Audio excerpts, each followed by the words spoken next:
Hello बच्चों, कैसे हो आप। आज हम कक्षा 4 हिंदी की वर्कशीट हल करेंगे। उप विषय नाव बनाओ नाव बनाओ। बच्चों, यदि आपने यह कविता अभी तक नहीं पढ़ी है तो इस कविता को एक बार ज़रूर पढ़ें। यह बड़ी ही अच्छी कविता है। आपकी सुविधा के लिए इस कविता के पेज मैंने इस वीडियो के साथ लगा दिए हैं ताकि आप इसे आसानी से पढ़ सकें। तो चलिए कविता पढ़ते हैं।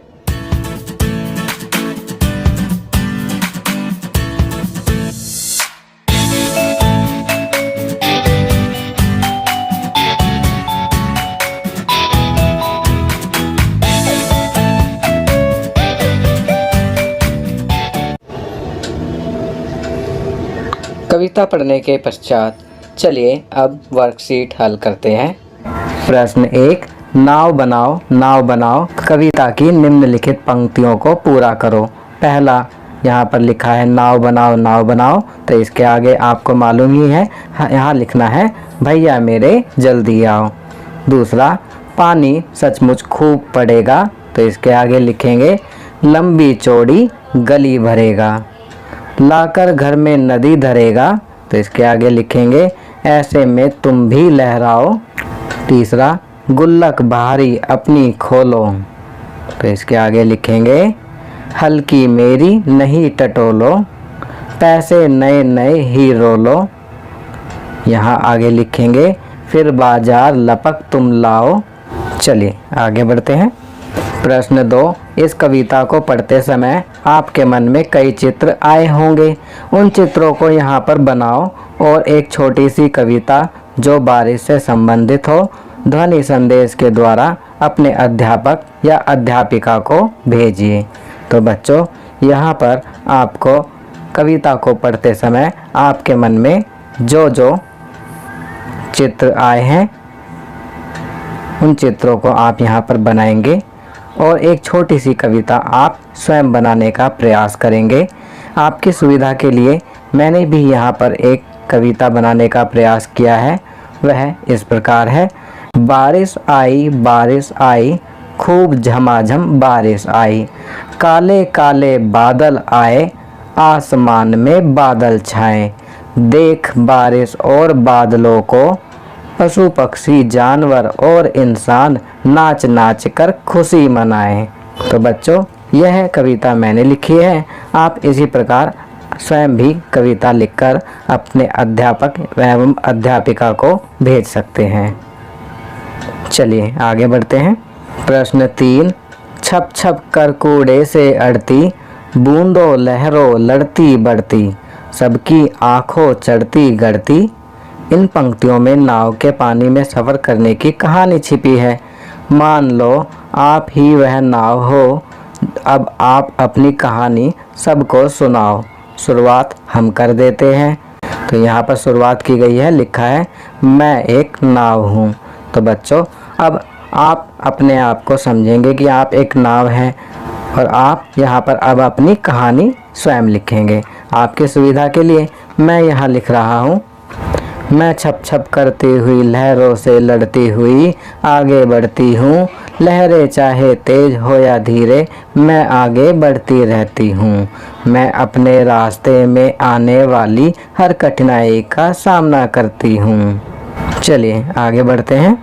प्रश्न 4, क्या कहते मेरे क्या बस का, क्यों तब फिर वह किसके बस का, खोट सभी है बस आलस का, आलस छोड़ो सब कर पाओ। इन पंक्तियों में कवि क्या छोड़ने की बात कह रहा है और क्यों, चर्चा करो और अपने विचार लिखिए। तो बच्चों, इसका उत्तर लिखेंगे इन पंक्तियों में कवि आलस छोड़ने की बात कर रहा है। आलस के कारण हम अपने कई काम नहीं कर पाते। यदि हम आलस छोड़ देंगे तो सब कुछ समय पर कर पाएंगे। चलिए आगे बढ़ते हैं। प्रश्न 5, हमारा देश एक सुंदर गुलदस्ते की तरह है जिसमें सुंदर फूलों जैसे कई राज्य हैं, जैसे बिहार, राजस्थान, केरल, उत्तर प्रदेश आदि। बारिश से संबंधित सभी राज्यों में कोई ना कोई लोकगीत या लोक नृत्य गाया जाता है। आप अपने परिवार के लोगों से लोकगीत और लोक नृत्य के बारे में पता करें और उसका वीडियो बनाकर अपने अध्यापक अध्यापिका को भेजें। तो बच्चों, यह कार्य आप स्वयं करेंगे। आप अपने परिवार के सदस्यों से लोकगीत और लोक नृत्य के बारे में पता करेंगे। फिर आप अपना एक वीडियो बनाएंगे और उस वीडियो को रिकॉर्ड करने के बाद उसे अपने कक्षा अध्यापक अथवा अध्यापिका को भेजेंगे। तो यह कार्य आपको स्वयं करना है। चलिए आगे बढ़ते हैं। अब यहाँ अध्यापकों के लिए निर्देश दिए गए हैं। छात्रों को प्रतिदिन सुलेख लिखने के लिए प्रेरित करें। कुछ पंक्तियाँ व शब्द उदाहरण के लिए अवश्य दीजिए। छात्र पाठ्य पुस्तक को पढ़ें व नए शब्दों का अभ्यास करें। तो बच्चों, आपको प्रतिदिन सुलेख लिखना है, कुछ नए शब्दों का अभ्यास करना है। तो यह कार्य आप स्वयं करेंगे। आप अपनी पाठ्य पुस्तक पढ़ेंगे, सुलेख लिखेंगे और नए शब्दों का अभ्यास करेंगे। चलिए आगे बढ़ते हैं। संस्कारशाला, छोटी छोटी पर बड़ी बातें। घनघोर अंधेरा एक तरफ, छोटे से दीपक की रोशनी एक तरफ। मुश्किलें कितनी भी हों, दीपक की तरह डटे रहो, सफलता तुम्हारे कदम चूमेगी। तो बच्चों, यहाँ पर बताया गया है कि घनघोर अंधेरा एक तरफ परंतु छोटे से दीपक की रोशनी एक तरफ। कितनी भी मुश्किलें हों, दीपक की तरह डटे रहें, सफलता आपके कदम चूमेगी। खाना पीना, सफ़ेद रंग के खाने पीने के पदार्थ जैसे दूध, दही, मक्खन, लस्सी, चावल, ब्रेड इत्यादि में से अपनी पसंद का खाना खाना।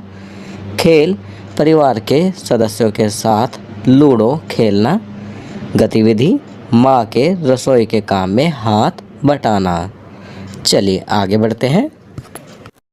दैनिक दिनचर्या, निम्नलिखित आदतों को अपनी दिनचर्या में शामिल करें। अपने माता पिता का अभिवादन करके अपने दिन की शुरुआत करें। अपने दांतों को दिन में 2 बार ब्रश करें। प्रतिदिन स्नान करें। खूब पानी पिएं और संतुलित आहार लें। अपने चेहरे को छूने से बचें और अपने हाथों को बार बार धोएं। अपना गृह कार्य समय पर पूरा करें। तो बच्चों, यहाँ पर कुछ अच्छी आदतें बताई गई हैं जिन्हें आपको अपनी दैनिक दिनचर्या में अवश्य शामिल करना चाहिए। चलिए आगे बढ़ते हैं। भारत की स्वतंत्रता के 75वें वर्ष के अवसर पर की जाने वाली गतिविधि। तो यहाँ पर आपको गतिविधि दी गई है कि भारत की स्वतंत्रता के 75वें वर्ष पर आपको जो गतिविधि करनी है, क्या गतिविधि है? स्वतंत्रता से संबंधित पोस्टर बनाइए। तो आपको स्वतंत्रता अर्थात आज़ादी से संबंधित पोस्टर बनाना है। तो बच्चों, यह कार्य आप स्वयं करेंगे। तो बच्चों, ये वर्कशीट यहाँ कंप्लीट होती है। अगर ये वीडियो आपको अच्छी लगी तो इसे लाइक एंड शेयर ज़रूर करें। अन्य विषयों पर बने हमारे लेटेस्ट वीडियोस को देखने के लिए चैनल को सब्सक्राइब करना ना भूलें और देखते रहिए हमारा channel knowledge kingdom. Thank you.